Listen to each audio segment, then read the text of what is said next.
Patuloy po na merong kalituhan, nakakagulo, nakakalito na sitwasyon. Dito po sa mga paratang o balita tungkol sa listahan na sangkot sa insertion, pagsisingit ng pondo sa national budget ngayong 2025, masalimuot at hindi natin malaman kung ano ang totoo. Alam nyo, merong isang balita, isang bersyon na ulit-ulit na sinasabi ni Congressman Leandro Libiste ng lalawigan ng Batangas. Siya ay nagpunta sa DPWH sa opisina ni Jose Cabral nung ito'y nabubuhay pa. Kung hindi ako nagkakamali ay July para ata siya sumulat. September daw nakuha na niya yung Cabral files, yung record kung sino-sino ang mga nasa gobyerno na merong insersyon. Yan ang sinasabi ni Libiste. Okay? Insertion ng una. Tapos nung uminit na, sabi niya, allocable daw po ang kanyang sinasabi na ngayon. At ang matindi rito, kaya daw niya nakuha yung record, hindi lang dahil sa sulat niya, kundi personal niyang pinuntahan si Jose Cabral nang siya'y nabubuhay pa. Excuse me po, nang nabubuhay pa siya. Okay?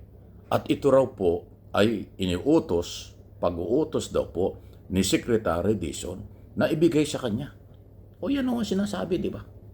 Para bang approve ni Secretary Dizon ang ginawa ni Cabral na pagkalooban si Kong Libiste ng record na ito o listahan na ito na kontrobersal. Pero bakit ang sinasabi ni Secretary Benz Dizon, wala daw siyang sinertified or approval na ilabas ito na merong ganyan. Kaya parang nagtataka pa nga ngayon si Secretary Dizon kung saan nakuha talaga ni Libiste yung record. Kung ito'y voluntary na ibinigay sa kanya ni Cabral, ay bakit kanya rin sinasabing yan ay dahil approval o inapproval din ni Dizon? Ngayon is lumalabas na hindi naman. Di ba? Yan yung magulong version. Okay? Nakuha niyo ang sinasabi natin, binabalita natin. Sabi ni Libiste, approve ng Secretary ng DPWH Dizon yung ibinigay sa kanyang record ni Jose Cabral nung nabubuhay pa. Okay? Ngayon, sinasabi ni Dizon, wala siyang sinertified o lumalabas na hindi niya alam. Nagtataka pa nga kung saan daw nakuha ng mambabatas ng Batangas ang record. Naloko na. Tapos ito pa yung another issue. Nung magsumite ng dokumento ang DPWH sa Office of the Ombudsman ng record na controversial na ito, ay mukhang iba. Kung meron mang ilang nagkakaparehas, pero merong ibang malayo doon sa sinasabi sa social media at sa mga interview ni Congressman Libiste. Bakit ganon? Tapos na ito na nga, nagsalita na si Ombudsman, Tama ba yan? Assistant na Ombudsman, ang kanyang posisyon, assistant siya ni assistance na, ang tawag ito? Spokesman pa. Ayun, tama nga niya. Spokesman siya ng Ombudsman, si Attorney Miko Clavano. Kilala ko yan, dating Assistant Secretary yan ng DOJ, nadala sa dinala ni Boyeng sa kanyang posisyon. Okay? Yun. At sinasabi niya, naguguluhan daw sila doon sa dokumento kasi hindi daw pare-parehas, hindi daw nagkakatugma-tugma yung dokumento na sinasabi nitong si Congressman Libiste. Nakita mo na. So, paano ngayon ito? Alam nyo, sa isang banda, gusto natin lumabas ang katotohanan. Pero mas maganda kasi, mas maganda yung katotohanan, mayroong dokumento o basihan. Kung malalabas lang ang mga pangalan, tapos akusasyon na walang malinaw dokumento, kawawa naman yung pamilya.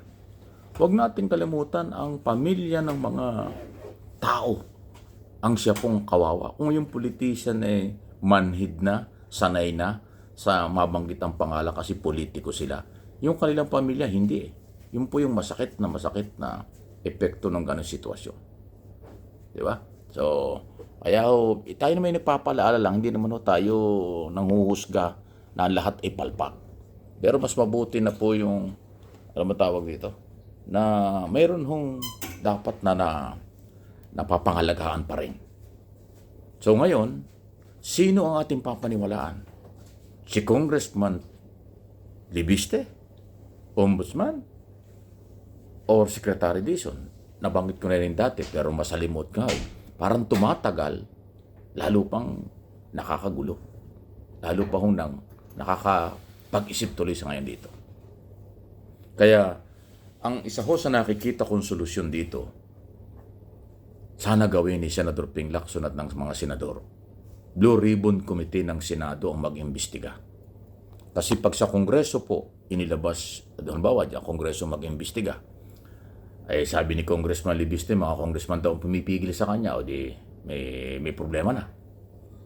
So sa Senado, Blue Ribbon, walang makakapigil dyan dahil yun na sinabi ni Ping Lacson. Matapos siya mag-resign, pero kinumbinsi ng mga kasamahan niyang bumalik. At bumalik siya, nang sabi niya, babalik ako pero walang kailangan. Huwag niyo akong pipigilan. Gagawin ko yung dapat kong gawin at malaman ng tao ang totoo. So, Blue Ribbon Committee, sana mag-resume muli sa investigasyong ito. Imbitahan si Libiste, imbitahan itong si Dizon, okay? At yung mga staff ni dating Yossi Cabral para magharap-harap sila at ilabas yung dokumento. Ano yung totoong record ng DPWH? Ano itong record ni Libiste? Para malaman natin.